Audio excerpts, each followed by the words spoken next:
The Hongkong Sixes. Congratulations, guys. We don't really have space in our cabinet right now because there's a T20 World Cup. Right? Yeah. There's a Champions Trophy, but yeah, you can have the Hongkong Sixes.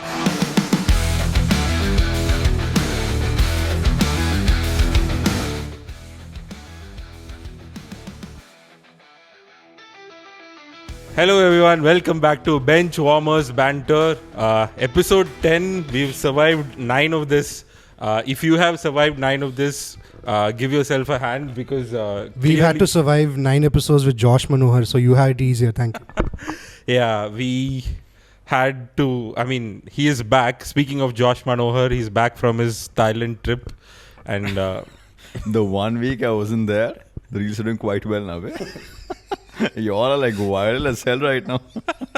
yeah, the views are back up. Yeah. So if this episode doesn't cross 400 views, we know what, it's me, babe. Yeah. You know, but the good thing is we've got a replacement Josh, it's fine. If we need one, he's right there. So our other stat merchant is also sitting over there. C-Tech, yeah. Yes. We have had an interesting week. I had a mixed week. We had a great start halfway through the week. Liverpool beat Real Madrid, which was like the highlight of my week. And then I thought, okay, I'll carry that momentum into the weekend. And clearly we were playing against some cheaters, so it just it wasn't our night. And then comes Max Verstappen, who gave me a heart attack and then gave me angioplasty as well to relieve the heart attack. I don't know. I'm running out of analogies for this. Had a good weekend in the end, but the joy didn't last long because parallelly Liverpool were having a dreadful night. Mm-hmm. I like how when we were live for the race and my guys, so we're intently following where Max is in the race and people are asking us, can you please update the position? And between City has scored again, and my guy was freaking out in the middle. It's like, you know how He didn't get a third one though. yeah, but then he got a third one. I'm sorry. I can't think of...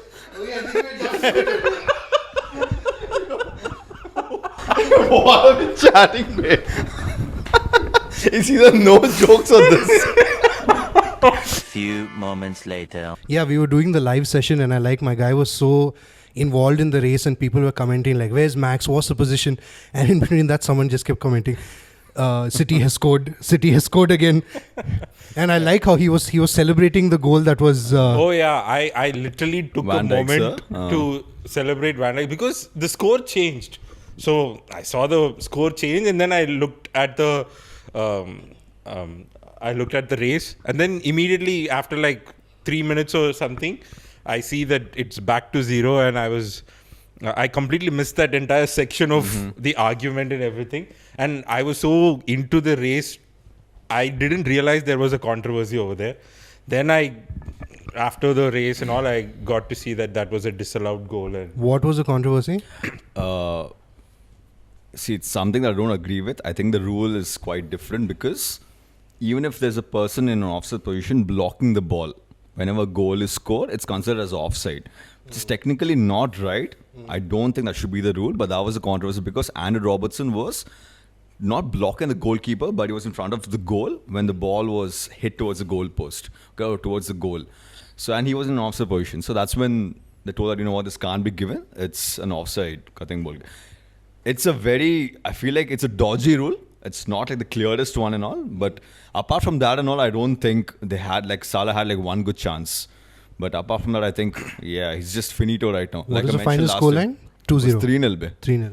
Yeah. I think there was a penalty also that was... Penalty that Haaland missed.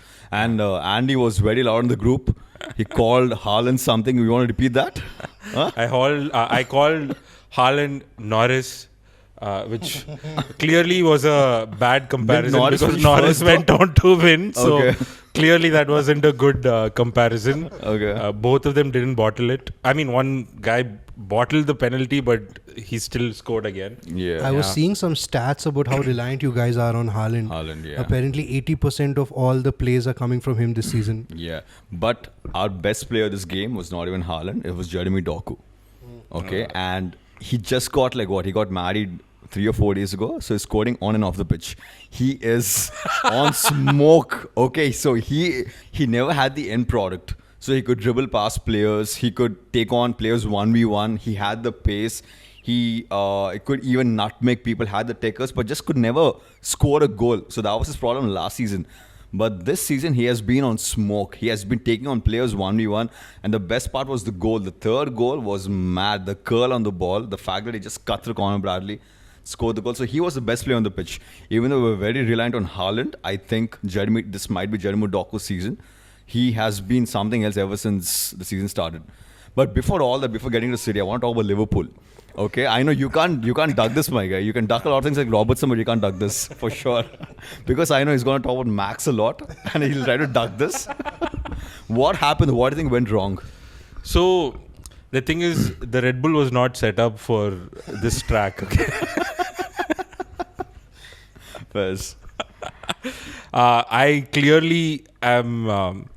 Okay, I'll come clean. I genuinely was watching the race, and I was watching the football match as well, but the commentary was off. We know you love Max more than his girlfriend, but yeah, you don't have to 90% of F1 fans agree that Max, at least in this era of this ground effect era, has been the biggest blessing to Formula One, and especially this season. He's the only one keeping the season interesting. But again, I don't know if y'all can see me roll my eyes. You could have said anything else. He could have been best driver of the last few seasons. Yeah, my guy went straight to that. Sounds such Ferrari language. He could have said anything else. Best racecraft, best qualifying pace. But he's been a blessing to F1. dude, because he is everything you said. I've seen glazing. I've been to Dunkin' Donuts, but this is something else, my guy. No, I was also prepared to call him. I was like, yeah, Max has been, he's a one racer you look for, even if he's going against your favorite driver, you look forward to those battles because Max always makes it entertaining. Yeah. But he's a blessing, ladies and gentlemen. Max is a blessing. But we've doubted it though. We'll go back to Liverpool. Yeah, City. let's go back to... we'll go back to Andy's cooking, yeah. Yeah. So I genuinely did not watch the game as closely as I wanted to because of the race, and I went and watched the replays. What I found was the inconsistency of having one great match where every player was in some kind of an best of the time kind of feel, where McAllister was like amazing that game. Szoboszlai was, he's the one player who is consistent every week. There was Bradley, who had like one of the best games. Wirtz also had like a bunch of assists and like good crosses. And so from that, during the middle of the week to a weekend where I couldn't recognize half the team, what they were doing, I was just disappointed with just how inconsistent their form has been. It's not like they are bad players. It's proven that they are not bad players, but I can't take this, man. Like, what is wrong with this team? I know there was one goal that was disallowed, momentum and all of that, but still to be 3-0 because clearly City was... I'll give you a brazy stat. Yeah. Arne Slot's record for this year. Yeah. 10 losses, 7 wins. Yeah. Ever since he won the league, he has dipped. The fall off has been crazy. I think that was like a one-season wonder because it was Jurgen Klopp's team, and now that he got his own team. Klopp's team is a thing that is nice to hear say when you slander Slot, but Klopp didn't win with that team. He almost got close. Got very, very close. And City fell off last season too. So I'm telling you, you can try every single thing regarding Slot. You're properly seeing his team right now, his formations, and you can see the difference in quality of someone like Pep and Arne Slot, especially during the second half. By the way, I only watched the highlights. I was flying, so I couldn't watch the game. I was checking the formations for the third goal when Jeremy Doku got this goal. Your formation was all over the place. You were not even playing 5 at the back in the first place, but for some reason, Conor Bradley was so far wide. So I think he kind of lost the dressing room too. I don't think anyone's even like properly... I don't know. I don't think your players rate him that highly also, because it clearly doesn't look like they have a proper formation right now where they're playing with a fixed formation. If you go and check out the linings, if you go and check out where the players were for all the goals, it was all over the place. Don't you think that's a bit of a knee-jerk reaction considering they beat Madrid?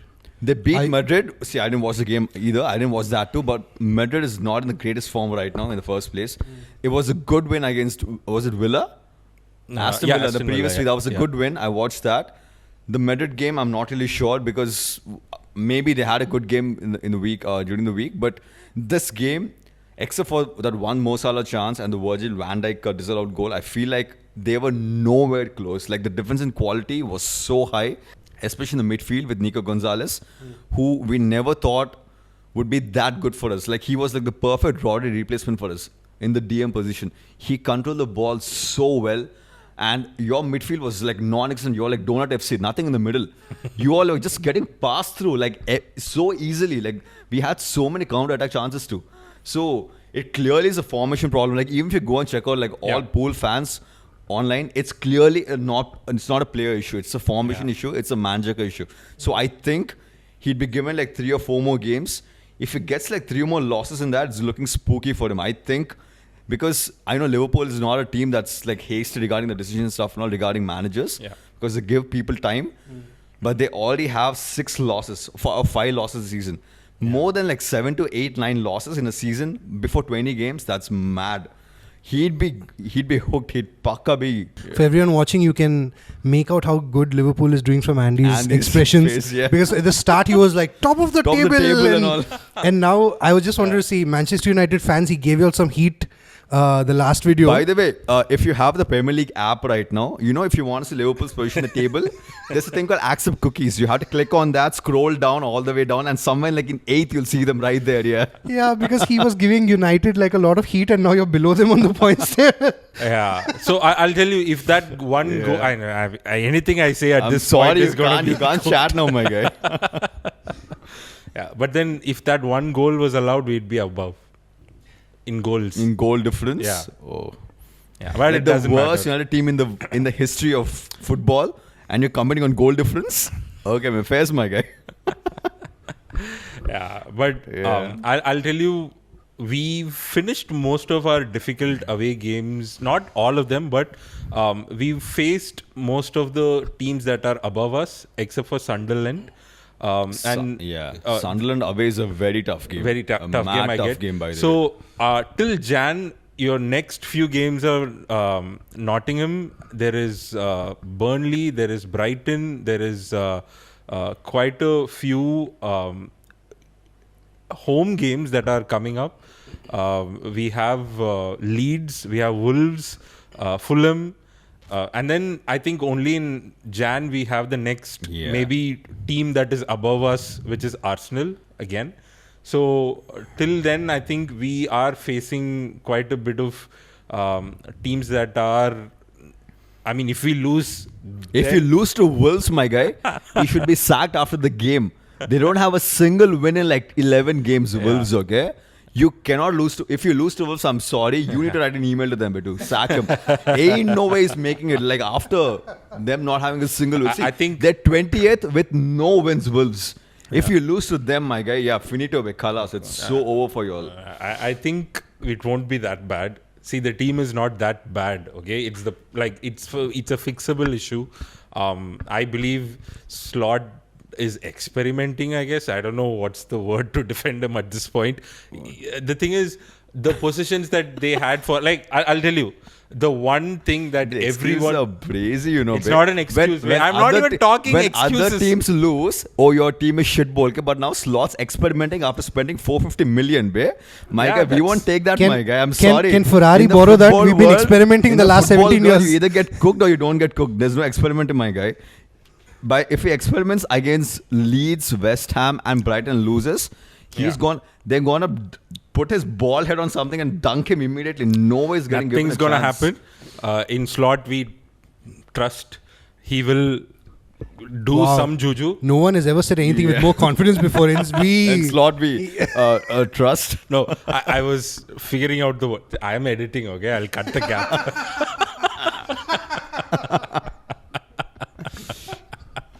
But yeah, anyways, the only thing that I would like to add is that the potential of that team we really saw in the Madrid game.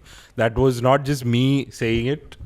Pretty much all over the talk after that game was that this is what the team is actually capable of, and quite a bit of moments from that game was like clip worthy of one of the best moments of Liverpool. Like, for example, Vinicius Junior, they had Bellingham, Mbappe had no shots on target, and the thing of what's his name, Bradley had Vinicius in his back pockets. Like, there were so many memes that came out of that, because that one game they were really that good. The positions worked out well, and that's the disappointing thing, because if we were losing those games also, I would have had zero hopes into this game. I was just like, they show glimpses of potential here and there. And Aston Villa was a game that if we had lost that was a crisis moment that day itself, right? Because they threw away the Crystal Palace Carabao Cup as well. So that was a crisis moment. And then I thought we didn't concede goals. We didn't concede goals at all against Real Madrid, which had like 3 of the best strikers in the world, at least. Yeah, the most popular ones at least. So I was very happy, but then it's just disappointing inconsistency. What about Salah though? What do you think about Salah? Mo Salah? See, Mo Salah has one more season at least left in him. I just feel like he's probably struggling with something. There is moments of his brilliance comes out, but then that's the thing, right? It used to be last season it was throughout the game. Right now it is like moments, which is not ideal. A lot of people are saying he was probably one of the most closest to Jota, and he's like still recovering. I see, again, we are all far away from this to comment on it. He doesn't seem himself, but I still feel like he has at least one more good season in him, and it will come out. I've never seen him this bad ever. Like, I've seen him for such a long time. So even when he went through a goal drought and stuff and all, he could at least dribble, go past players, give a key pass and all.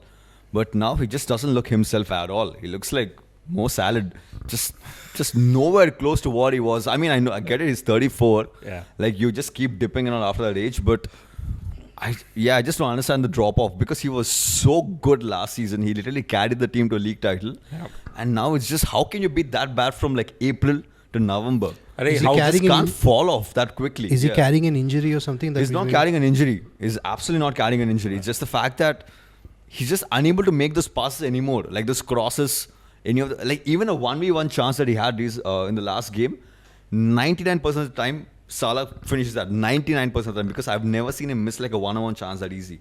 He just put it past, he put it wide of the goalpost. So he doesn't seem himself at all. Yeah, it just feels like he has one more year in his contract. He got a 2-year contract, but I think they'll try to get some cash money for him this season. Yeah. They'll try to. He has one more year left. Even if they can get like some 25-30 million for him, that'll be a proper deal for you all. Because so he's moving to Al Nassr? Imagine Salah and Ronaldo in the same team. Ain't no way. I think we'll have an international break. So the next we had a really good. I watched the highlights of this game, by the way, the Arsenal Sunderland game. I think that needs like a couple of minutes. Mm-hmm. I watched the highlights of the game. Sunderland, a newly promoted team, by the way. Okay, they haven't been in the Premier League. I think they were last in the Premier League in. Okay, you can correct me if I'm wrong in the comments. I think 2011, 2012 was the last time I remember, because that's when. No, 2012, 2013. Because Ferguson's last season, I think that was the last season they were in the Premier League. Just check the stats. The last time they were in the Premier League, I think 2013, if I'm not wrong. More than 10 years ago, okay? And it's one of the clubs that I have like a soft spot for, because the fan base is so passionate in Newcastle. So Newcastle and Sunderland are the biggest of rivals. Okay, Newcastle. They both are in like the Tyne part of England, the northern part of England. The fact that they're back in the Premier League, their biggest rivals Newcastle, who are like 5th last season, are in 14th right now. So And sorry, Sunderland is 4th. sorry to interrupt this, but Yeah. just for the people following along, what was that? When did we start off with this? Was the third episode where we got into this rivalries? Rivalry So can part. you summarize again? So it's Newcastle and Sunderland. Newcastle and Sunderland in the Tyne area. That is the northeast part of England. Liverpool and Everton, the northwest. Liverpool and United. That's not a derby technically. It's just a rivalry. I'm talking about derbies here. And Again. there's City and United. City United, Arsenal Tottenham, Arsenal Chelsea, Tottenham Chelsea, any London clubs. And then you have Wolves, Aston Villa, which are like Birmingham clubs. So you have like many, but the whole point is Sunderland, a newly promoted team. Like they just came to the Premier League after 12 years. And the fact that they're 4th right now, Arsenal conceded 2 goals in 10 games. Okay? I thought I was like, ain't no way, because Chelsea have the record of conceding only 15 goals in an entire season. Jose Mourinho's first season, 2004-2005. I thought they might break that, and they wouldn't stop talking about that at all, Bolke, because it's that good of a record. And they conceded 2 goals to Sunderland, and Sunderland was so good. I only watched the highlights, by the way. The crowd, the atmosphere, I think they deserve some credit, Sunderland. The fact that they took away points from Arsenal, who have been so good this season. So, and the fact that we won, you know what, we're coming again. I feel like this is the 3rd time. We've taken the title away from them twice. I feel like we're doing it for the 3rd time too, because this season, if you all don't lose, just let it go. It's over. It's so over for you all. Ain't no way, because I think we always lil bro you anyway. Like Arsenal are lil bros, okay? You never win against us anyway. But the fact that it's us this time and not Liverpool chasing you all, we're like with the Sharks. We're coming, like we are like right behind, only 4 points behind right now. So basically it is, so you're saying it's a championship fight between Arsenal and City? I think Liverpool is nowhere close. You cannot win a league title with 5 losses already, and I see at least 2 more. Okay, for Liverpool. You cannot win a title with like 5 losses already. And I think they're not up to the mark right now. And I think it might be between Arsenal, City, and Chelsea might be like the out of shout and all, because they have a very, very good squad. But I think it'll be an Arsenal City title race again. Has to be. Yeah. There's no other. Andy, speaking of title championships that no one wants to see win, let's talk about Let's go. the fact that Lando had another one. great race. Okay. I can see the goosebumps already. Oh, shit. I said Max, and yeah, it's flipping out. Here's the thing. I have not said anything about Lando or Oscar winning the championship. I had issues with McLaren winning the championship, and my issues have always been with McLaren. I think I'm being painted too much as a very biased, hyped up Max Verstappen fan, which you can be, but that doesn't mean that I don't enjoy or like I hate it when somebody else is winning or anything like that. But then, speaking of Brazil, what did you think? How was your weekend interpretation? And As a Ferrari fan, we can just end the podcast here. I mean, I'll just quickly recap. Also, before we even get into that, like Tifosi, let's unite. We need a new chairman. John Elkin is an idiot. I am so. Can you believe? Okay, so your drivers are and genuinely this year it is not the driver's fault. Okay, we have not dropped points because they have messed up in a big way. The car has been crap. The setup problems have been so much. Yeah, so if you guys are wondering what I'm referring to, John Elkann, who's the chairman of Ferrari, is a billionaire. He came out and said, our drivers should talk less and focus on driving, because apparently the pit stop crew is amazing, the engineers are amazing, but the drivers are at fault. And apparently this was in reaction to Lewis saying that it's been a nightmare for him so far, which just seems like such an overreaction. The guy is 50 years old, acting like he's 15 on the playground or something. I mean, how does the chairman of Ferrari get away with a statement like that? this is very typical of what you see in corporates, right? People who are in the top management have no clue what is happening in the teams or what is happening downstairs, and they just have these random opinions and one-liners, which if you are working for a company, you probably, by the time I finished that sentence, you were thinking of a person, right? That is how it is, and that is exactly what this guy is. I mean, after Red Bull, the closest second team that I would support is a Ferrari team, and specifically Lewis Hamilton going to Ferrari is something that I looked forward to. And the fact that he has not gotten a podium till now is something that I talk about every week. Maybe this week, maybe this is the week. Every week my prediction has been Max, Lewis and Alonso, right? The thing is, anybody who has followed this season, anybody who is even remotely following what is happening either through media or through social media posts or anywhere, if you watch the race also, would know that Ferrari is having a very unlucky stint of list of events, series of events, especially the Ferrari drivers.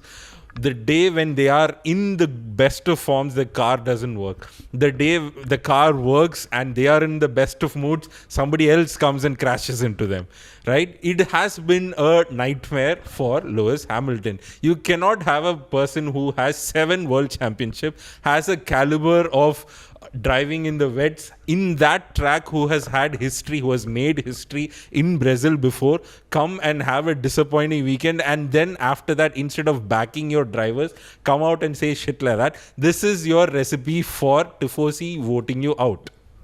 The most, what it annoys me, what annoys me the most about it, this reminds me so much of when Alonso was complaining so much about the car.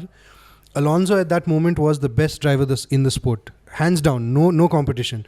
And instead of kind of taking your driver's inputs and kind of trying to figure out what you can do to retain him, when Alonso said the car was bad, Luca said something very similar back then. He said Ferrari isn't about a individual driver, it's about a team. And then we struggled again till Vettel came and kind of we had a resurgence in 2017, 2018.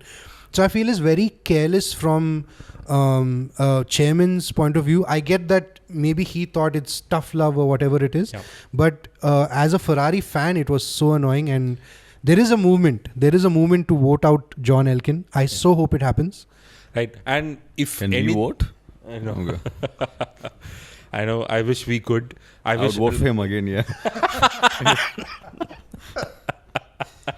The funny thing in all of this is Leclerc has been really good in this season, and one of your drivers is publicly talking and checking his alternatives. This is your prodigy, your kid that you brought up as a project of Ferrari so that he can be a future world champion, and he and his management are looking for opportunities to move out of Ferrari. You should be focusing on doing what is good for your team so that you can retain these drivers. I think Ferrari does not deserve Lewis Hamilton. I agree. They don't deserve Charles also. When the good drivers leave, we'll be left with, I don't know if we can buy Stroll or something, and we'll have Stroll of all people. We'll have like a little mini Italian championship at the back, 19th and 20th, and we'll be lapping ourselves or something. I don't know. Narayan Karthikeyan. But we'll cut back to the actual race. I actually watched a video. I just wanted to ask if this was real. I watched a video where I think Charles Leclerc was adjusting like the rear view mirror or something. Was it actually real? Yeah. He was adjusting something and that actually flew off in the race. Ain't no way that actually happened. So that Are is... they built like some Maruti cars or something? The hell? No, so F1 cars are assembled every week, right? So if one guy forgets one bolt at one, it happened in a free practice session, but... How is this like a real company, like a real team? I don't get it. I thought they're like pros and all. So there was this interesting thing, okay? Speaking of how is this a real company, I think it was Alpine. They had a tracking sheet of one Excel sheet which had 67,000 odd lines. Yeah. And that's how they were tracking the parts. It was Williams. It was Williams? Before James Vowles came out. So yeah, sometimes you would think, oh, these are Formula One teams. Okay. They are surviving on one massive Excel sheet that are about to crash. Okay, so yeah, speaking of... And what is hammer time, by the way? I watched a couple of Twitter things and someone asked Hamilton, what's hammer time? Like, explain to me like I'm 5 right now. So in the glory days of Lewis Hamilton and Mercedes, that partnership, so Formula One in spite of the cars being fast, you don't drive as fast as you can always. Sometimes you're sometimes you're saving fuel, sometimes you're saving tires, things like that. So hammer time was when Lewis had to put in basically qualifying laps one after the other. He had to go as fast as possible, like basically shred the tires and then come in for a pit stop. That was hammer time. And when he was winning, it was the coolest thing. No F1 drivers ever had a catchphrase like that, okay?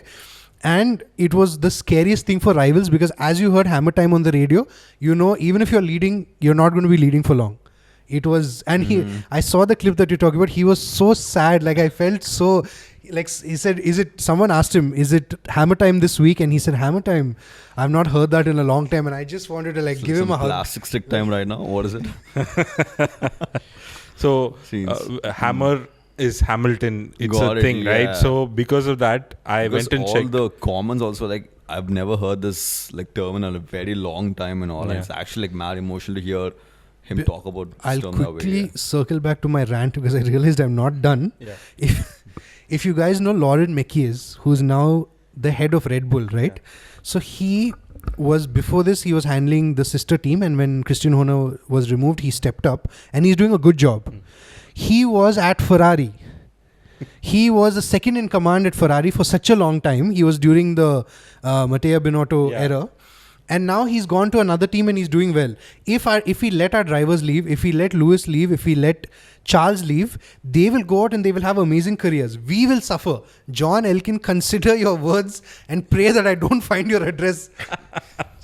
Sorry, we'll get back to Brazil now. So, also, speaking of hammer time, I found out that hammer time as a catchphrase is copyrighted and trademarked also. Oh, smart, cool. Yeah, so it was that iconic in that era of hammer times. Now it's been a while since we had hammer time. Okay, now let's really come back to Brazil and start the glazing, my guy. No, actually, I'll tell you what, it was actually a really entertaining race, because after the sprint yesterday, we were both talking and we were like, it's going to be just a formation DRS train. But Lando, I mean, has he confirmed his first World Championship? Yeah, I think so. So right now, by the way, in the championship, if anybody else has to have a chance, there is only two others, Oscar and Max. If they have to have a chance, Lando has to have a minimum of 2 DNFs or non-point scores, like non-top 10 scores. Anything about 10, okay. Yeah. Okay. So that is kind of like he's basically sealed the championship 95%. Would that be his first? Yeah. Oh, that's mad, no? Yeah.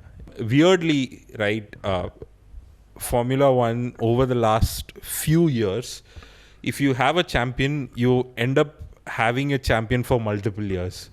So when Schumacher was winning, he won 5 in a row, right? And then when Alonso won, he won 2 in a row. So there was a couple of Hamilton and Raikkonen winning, and then Jenson Button winning. That was the interesting 3 years where 3 different people won. And after that, it was Vettel. Then there was Hamilton. Rosberg won, but he retired. So then it came back to Hamilton. And then it was Max. So weirdly, because the regulations are changing next year, this is the last time confidently we can say Lando will win. Next season, it is anybody's season. It could be Ferrari's year also. But Lando, he made it look easy, but he did all the right things. He qualified first, which was a big thing. If you start from first, you take so much of pressure off of you. You just have to manage your first corner, and that was it. After that, you have a clean, open road ahead, no distractions to race. So that's exactly what happened. So another reason why we spoke so much about Max in the IG live was also because when somebody has nothing like challenging in front of them, what can the TV direction do to show, right? Like they have to show the battles in the midfield. And Max was like coming up one overtake at a time. He was climbing from P19 all the way to P5 in 20 laps. So we were just like, if there was anything interesting happening in that race, it was Max, because everybody else was just having their own P13, P12 battles, right? By the way, Ferrari, both the drivers, that's why I watched the highlights, by the way. both DNF'd. Charles was taken out in the most unlucky. You know, the stupidest thing was Oscar. So when you lock up your brakes, so Formula 1 cars not like road cars, they don't have anti-lock brakes. So Oscar locked up his tires. He hit Kimi. Now he hit Kimi. Both of them were fine. They continued the race. But it just so happened that it hit Charles' car at such an angle. It broke his suspension. Charles was out. He probably would have been on for a podium. And I saw his wheel fly off. Yeah, it hit the tire. Okay. And so It hit. So basically, the thing about Formula 1 cars are, for as strong as they are, the suspensions are rods thinner than our fingers. That's like tiny bits of, it looks like almost wires holding the suspensions together. So there is that push rod pull suspensions they have, Formula 1 cars have. So unlike a spring for like which normal cars have, this has it's a more horizontal kind of a suspension. So if you hit it side by side, if the both cars touch like on the side by side, nothing happens. But if somebody bumps into the tire at an angle, the tire just snaps and just goes flying. So the unlucky bit is that Kimi and Oscar hit each other and they were fine because they hit the bodywork, not the tires contact. When Kimi hit Leclerc, he hit him at such a weird angle that the tire just came flying off. The suspension snapped. See, I get the fact that, the cars are crap and stuff and all. Yeah. But this is just weird as hell, right? Every single race I'm hearing something. Like one day he's sitting on top of a hill. One day the tire flies off. The rear view mirror comes out. Aino is a real company sometimes. Yeah. At least Charles it was clean. He got hit. He parked the car. He was out. Lewis had floor damage. So he ran over his own wing at one point. The floor was damaged. We aren't making it sound any better. And poor guy was like, guys, he literally came on the radio and said, it's dangerous. I'm not able to control. So Formula 1 You're cars. sure this is the same Ferrari which makes the 458 bay? Sometimes I wonder this can't be the same company. What? Also, Top Gear has a very good logic when Top Gear, Jeremy Clarkson used to be the host. And it actually is mad accurate, which is when Ferrari makes road cars and Formula 1 cars, if Ferrari are winning in Formula 1, their road cars that come out during that era are all crap. If they are doing really good road cars, then their Formula 1 team is crap. It is Jeremy Clarkson's logic and it has been holding true. There is So you're saying one. Honda have horrible normal cars and I'm driving a Honda. Okay, fairs, my guy. There is one thing that I want to bring up that's a positive for Ferrari, the brand, not the Formula 1 team. Did you check? After the first time since 1972, we are WEC champions. Oh yeah. So there is another. So Okay. there is endurance racing. Yeah. If you watch Ford versus Ferrari, Le Mans and stuff like that. So we won Le Mans 3 times in a row. And this year, so earlier we were only winning Le Mans and we were not winning any other races. This year, after a very long time, so we have. Can you pull up the? Giovinazzi, right? Yeah. Can you put up the 499P?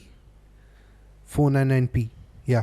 So this is our race car that won the championship this year. It is one of the best endurance racing championships cars ever. It's very dominant, and congratulations again. I know that the WC team obviously tunes in to our podcasts, but I was yeah, in Jubilee Hills last week. it's just it's also nice to see Giovinazzi go there and win. I feel he didn't get his due in Formula 1, Yeah. so glad that he's a world champion. So you all are winning everything else except the main one.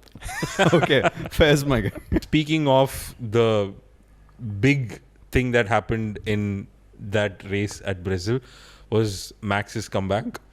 I don't think anybody can deny how big a result that was. Now you talk.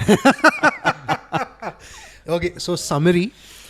He qualified, what was it, 16th? 16. And so what you do is, if What was the reason he was that low though? So his car setup was bad. So Okay. basically, every week, they do minor adjustments to tweak and get the better of the car. This week, what happened was, because it was a sprint race, you had only one practice session. So there are two parc fermé conditions. Parc fermé conditions is, in essence, the words means parked and it is being monitored. That's what parc fermé means. Basically, it's like a security camera is on in the parking. That's what it technically means. What in the rules it means is, when you start a qualifying, the second the qualifying starts, the team is not allowed to make any setup changes in the car. Okay. So basically, you cannot have one kind of a tuning in the engine for qualifying and then change certain components and put new components in for a race. That gives a penalty. So parc fermé is basically, when the qualifying starts, you have to have the same setup except for like spark plugs and minor things like that. You cannot change much on the car at all.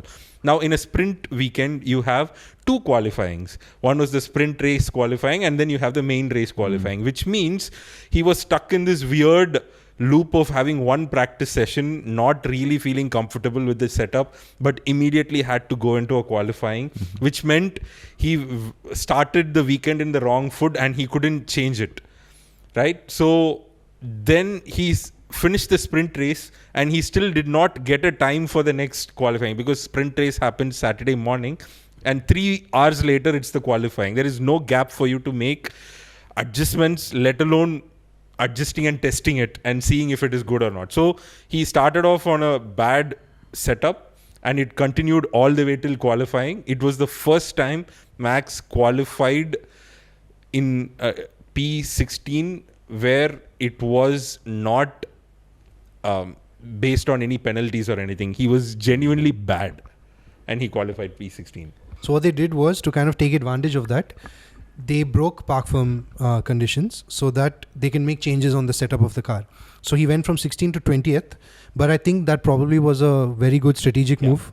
So there are two penalties that are given. So when you break a parc fermé conditions, basically it happens in two instances. Let us say if a driver crashes in qualifying, you have to now make changes, right? So you take a penalty and you are given a pit lane start. Basically, you have to start from the pit lane, not from the grid where everybody else starts. So you have to wait till all the cars go beyond the line and then you have to start. So effectively, you are giving yourself a 20-second, giving everybody else a 20-second head start. So that's the penalty for changing or tampering with some setup changes during the parc fermé condition. So it is a penalty that he willingly took, because instead of now being on the wrong foot and wasting a race, if you take the penalty and see what outcome that you can, what best you can make of the race, and that's clearly what he did. So in cricket terms, this is like prime Kohli 2016. Because you start 28th and you still get a podium finish. So see, there are some asterisks to that, which my friend on the sitting on the left, okay. he may or may not. So the car is fast. On pure numbers, he was the fastest car in the race. Not by much. The McLaren was basically the same pace, but so he had a fast car. We've seen similar drives like this from Vettel famously did it a couple of times in 2015, 2016, where the Ferrari was the second fastest car after the Mercedes back then. So we couldn't win, but we would always be on the podium. He had like 13, 14 podiums. Yesterday, and another thing that worked in Max's favor was, it's a good track for overtaking. You have two DRS zones back to back, and you can pull off good moves. But what was in his favor is, it is, like he said, the best driver of the last 4 or 5 years, feeling comfortable in the machinery and pulling off moves that there's probably one other driver that can pull off the moves Max can, that has the guts to pull off the moves that Max can. So like dive bombs into the first corner. Speaking of dive bombs, so there is, like he mentioned, the first corner is the most iconic Brazil corner for overtakes, because it's the easiest to overtake, because the road is wide and the road is also banked. So you just dive in and then you're basically cutting the corner for the other person to turn in. So if you place your car, which Oscar failed to, if you place your car in the right spot, you are basically letting the other driver decide if they want to crash or not. That's how good a cut you can do if you place your car right. And Max overtook George Russell on the outside, which is the polar opposite of what I just explained. Like, when there is such an advantage on this side, man just pulled off moves that Russell couldn't even defend, because nobody overtakes on the outside on that corner. So I was like, okay, and the way F1 TV shows the camera angle there, you see them parallel, you don't see the gap between them. So I was like, what if these two crash in? Because in that angle, they both looked like they were like about to touch each other, but they both left each other space and they managed. This is one of the most iconic corners, not for how difficult it is, because of the amount of famous overtakes that have happened here, okay? I remember watching back in 2006, Michael Schumacher versus Kimi Räikkönen. That was a very famous one. Jensen Button, when he won in 2009, he had a very famous overtake down this corner. So in 2021, Lewis had 6 overtakes in that one corner. So that is the spot for an overtake in this track. Yeah. Like I was saying, best driver in a car that he was comfortable in, put on a show for everyone. He was the one that was making the race interesting. And yeah.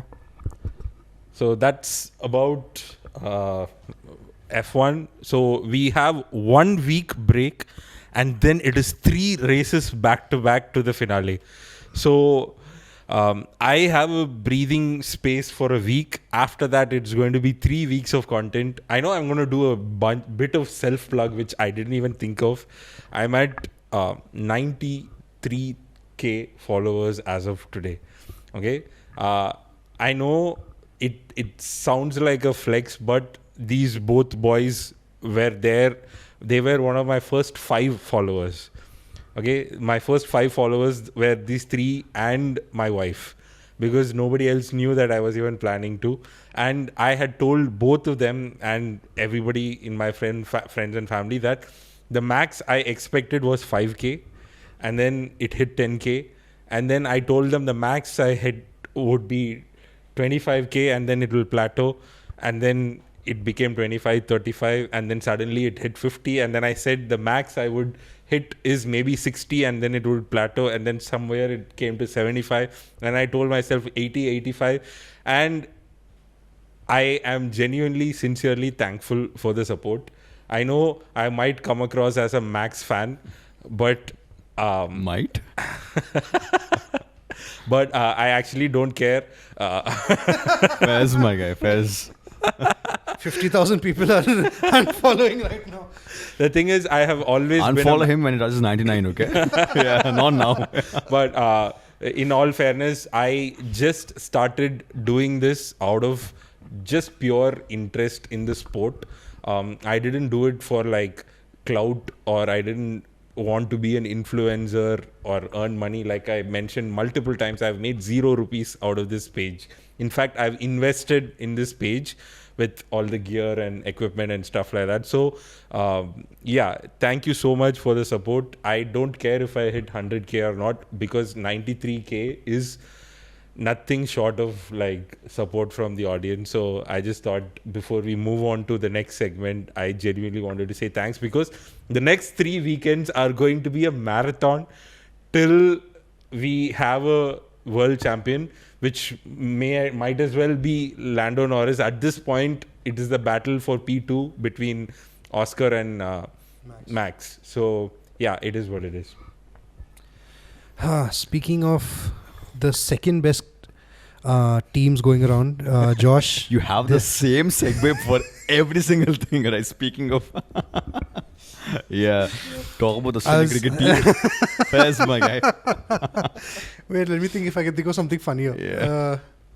The current Ashes holders, the current World Cup champions, the most World Cups ever.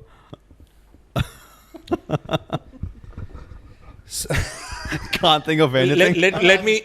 Speaking of a second-rate team, No. I got I've already gotten enough slander for Liverpool. Let me give something back. Since we're discussing Australians that we don't like, there was one here and there are 11 over there that are going to play cricket in some time. But I like Oscar. Yeah, me too actually. But we've got a big series coming up. England are officially in Australia preparing for the Ashes. 19th, yeah. How does it feel? How are you feeling? The hype's not there for some reason. I get the fact that a lot of pods going on, ex-cricketers talking about it. I think the hype might start and the glazing might start like 2 or 3 days before the first test. But it's something I'm really looking forward to. I love the Ashes Down Under. I think it's a whole different experience, especially at Perth and Adelaide. Cummins not being there for the first is a massive blow, but I trust Smith enough to captain us, even though we don't have a great bowler and a mad leader. We are experimenting a bit too with our opener. I'm not really sure why Constance was dropped after showing so much faith in him in the West Indies tour and the Indian series last year. I thought they should have given him maybe one more tour and then maybe brought in like a newcomer or something. But Jack Weatherall, I haven't seen much of him. I've heard a lot about him, but I haven't seen much of him. And also the new all-rounder, I'm not really sure what his name is. I haven't watched much of them. But this should be a proper series. I see a lot of farewells. I see a lot of controversy, especially with all the waffle that has been going on, saying, you know what, this might be Australia's weakest team ever. And then people telling that, you know what, just talking about a lot of controversies, a lot of things around in the game right now. So I do see a proper series coming. Looking forward to it. Obviously, absolutely, especially the Boxing Day test. That's one thing. What about you? So I don't know. I like England is coming to this very confident, and I just don't see as many weaknesses. Pat Cummins is a huge miss, as we discussed already, but Australia have their bases covered. And I was listening to a podcast of Michael Vaughan and a couple of other people. They were talking about why they feel Australia went away from Constance. So if he had played, he was not a sure starter in the 11. So they may have had to push Marnus Labuschagne to open. And then that would kind of affect the balance. And right now, what I'm kind of understanding is they're trying to figure out how to get Green into the team. Even if he's not bowling. So if he's not bowling, that will be a big thing. Probably Bo Webster will come in. Webster's gonna play for sure. I don't think they draw Webster. No I am not so confident, because if you've got, let's say Cam Green pulls up fine and he's bowling, there was some controversy about dropping Nathan Lyon, which I don't see them doing at all. No way it's happening. Yeah, but Nathan Lyon, Scott Boland, Stark and Hazelwood, it's locked in. Yeah. Like there's nothing that's going to change that. So I think those four are so good on their own. So Michael Vaughan was giving the stat, okay? So even without Pat Cummins, those four have about 700 wickets in Australia. Stark has like 300 in them. Yeah. Stark's got 400 now. In Australia? Overall, okay, yeah. In Australia has 300 about. Hazelwood might be having 200. Lion easily has like 450. 400 in Australia. He has probably close to 530 or something. Yeah. 560 something now. 560, okay. So, and England has 60 or 70 wickets in Australia. So that gulf is massive. The one thing that I feel Australia is not lacking, but it's very rare to see an Australian team without an out-and-out quick bowler. So they've not got someone who's pushing 145, 150. Bowling bouncers. Yeah, they just... Boland, Stark, they don't bowl bouncers. Hazelwood though, just the perfect line and length. And Stark, now that he's in his properly in his mid-30s, he does push 140, 145, but he's not as quick as he used to be. And that is something that England has an advantage, which I have not seen an England team coming here with. They've properly picked a bunch of... Yeah, all of them are quick. Even if like Wood we know, Archer we know, but Josh Tongue is fast, Gus Atkinson is fast, even Bryden Cass is pretty good. So it's going to be a good... What? But it's... I see Australia as the clear favourites. I feel the fact that all their batsmen have come into form at the right time. Stephen Smith had a great Sheffield Shield. Stephen Smith had a great Sheffield Shield. Sheffield Shield, my guy. Sheffield Shield. Oh my God. Yeah, Stephen Smith had a great Sheffield Shield. So simple. You can say Verstappen, but you can't say this.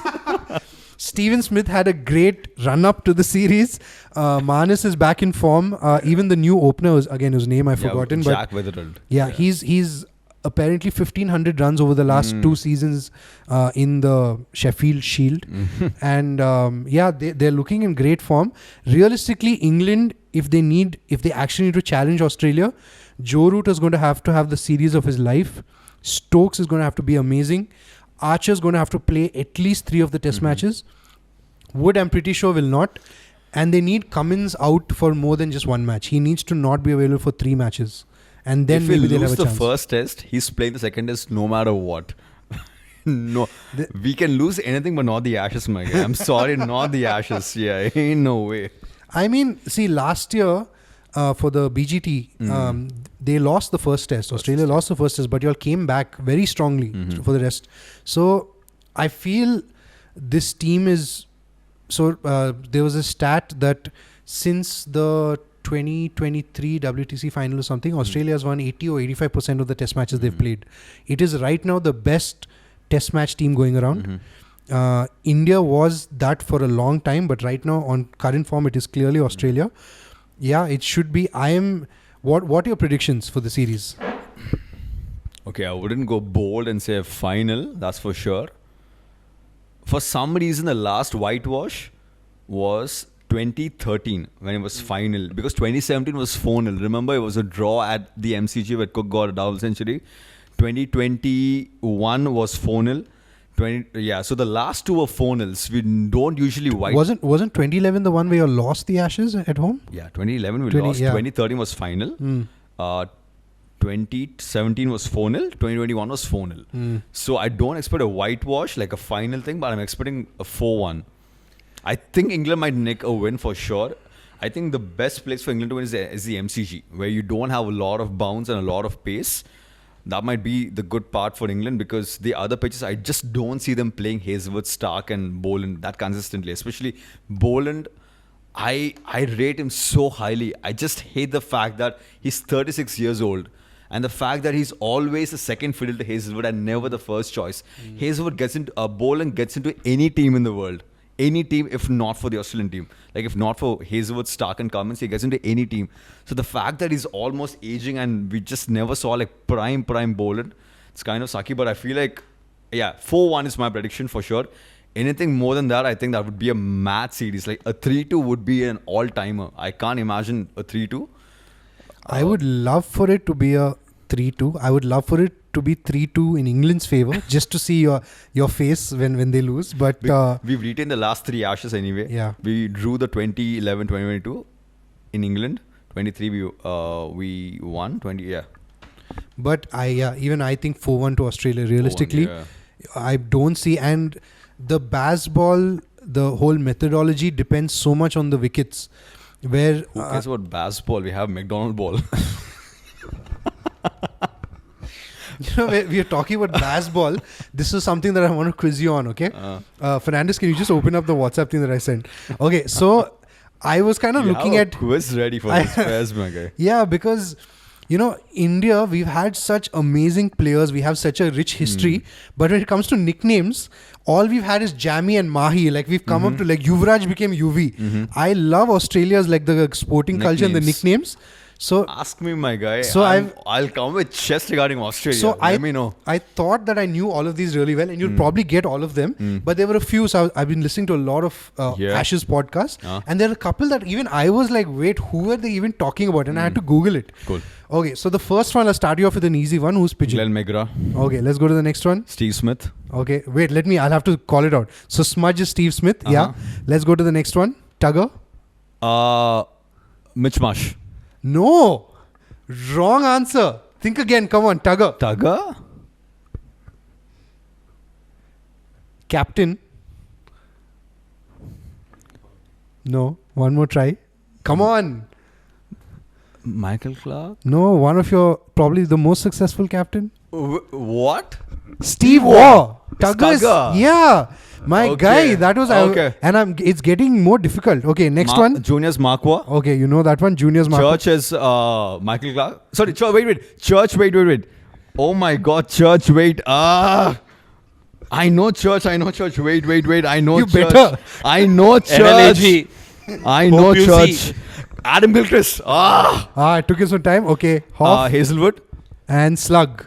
Slug. So Slug was the one that threw me off. Okay, I had no idea who Slug. Slug is. Old player, new player. He's part of the series that you spoke about. He's retired, but not very old. He's an oldish player. He's also on podcast quite regularly. Matthew Hayden. No. No. Is it? Wait. If you get this full marks, it's a really tough one. Brad Haddon? Yeah. Oh my Nice. God, let's go. Nice. But My that was boy- a guess, no. No. Nah. Okay, Let's go. Okay, let's go. Let's go. Next one. Okay. Who's Hollywood? Hollywood. I've is- never heard this in my life.